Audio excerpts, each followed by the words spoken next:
Bonjour. Les juges ont tranché. La justice prévaudra au Kenya.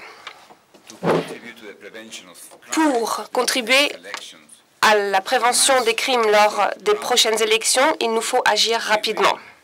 Et nous le ferons. Une liste de 20 suspects a été dressée, mais elle ne nous limite en rien. Nous pensons engager au moins 2 procédures contre 1 à 3 personnes dans chaque procédure. Nous nous concentrerons sur ceux qui, selon les éléments de preuve réunis au cours de notre enquête impartiale, ressortent comme étant les personnes les plus impliquées. Nous pensons achever l'essentiel de l'enquête en 2010. Nous présenterons notre cause devant les juges. C'est eux qui décideront. C'est une procédure judiciaire. Hier, les juges ont autorisé notre enquête. Nous pouvons maintenant commencer.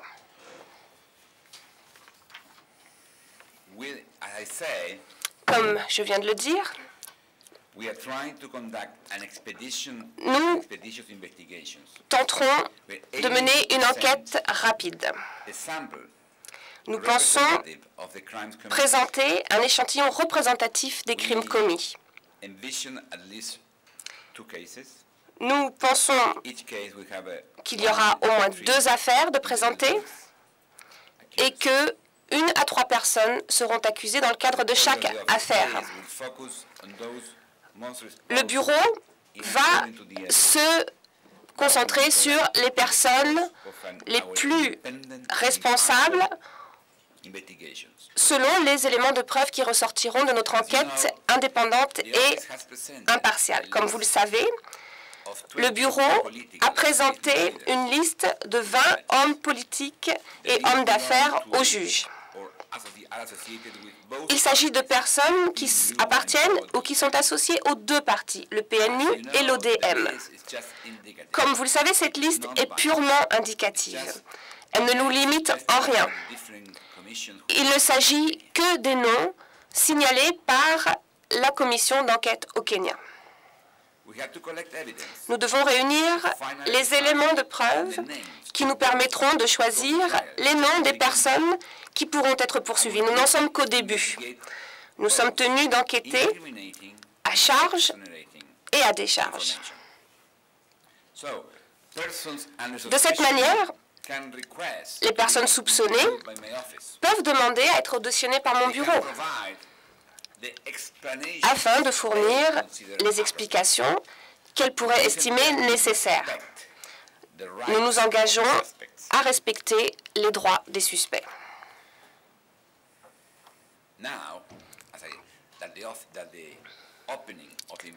Maintenant que nous avons reçu l'autorisation d'ouvrir une enquête, je me rendrai au Kenya en mai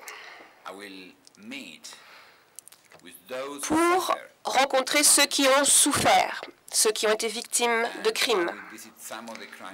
Je me rendrai sur certains lieux de crimes. J'écouterai ce que les victimes ont à dire, je respecterai leurs intérêts et je demanderai à la Cour que justice soit faite pour eux. Notre devoir est de protéger chacun de nos témoins et nous accomplirons cette tâche en toute indépendance. Il relève également de la responsabilité des autorités kenyanes de faire en sorte que toute personne s'exprimant au nom de la justice soit dûment protégée. Nous citons habituellement peu de témoins lors du procès, environ 30 dans l'affaire Lubanga et un nombre équivalent dans l'affaire Katanga-Ngujolo. Dans le cadre des affaires relatives au Kenya, nous tenterons de présenter un nombre limité afin de minimiser les risques pour eux. Nous pensons achever l'essentiel de l'enquête en 2010. Nous présenterons notre cause devant les juges. C'est eux qui décideront.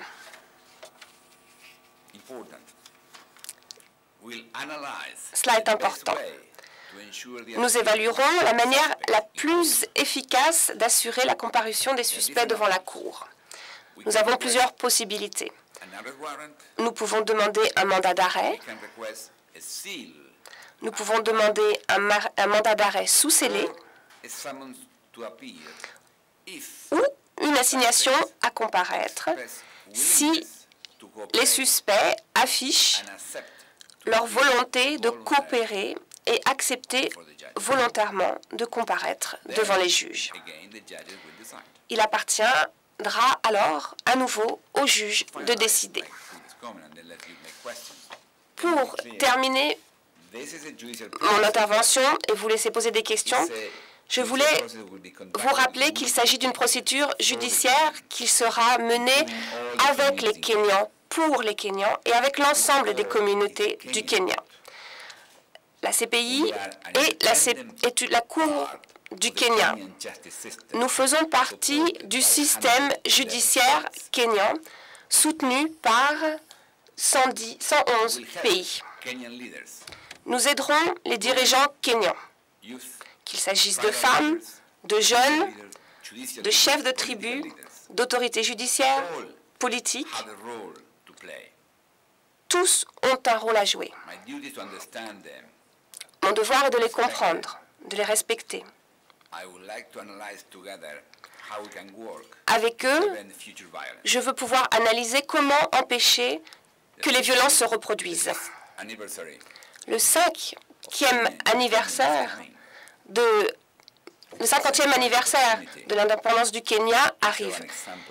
C'est un moment historique de montrer comment un pays peut s'attaquer à la violence.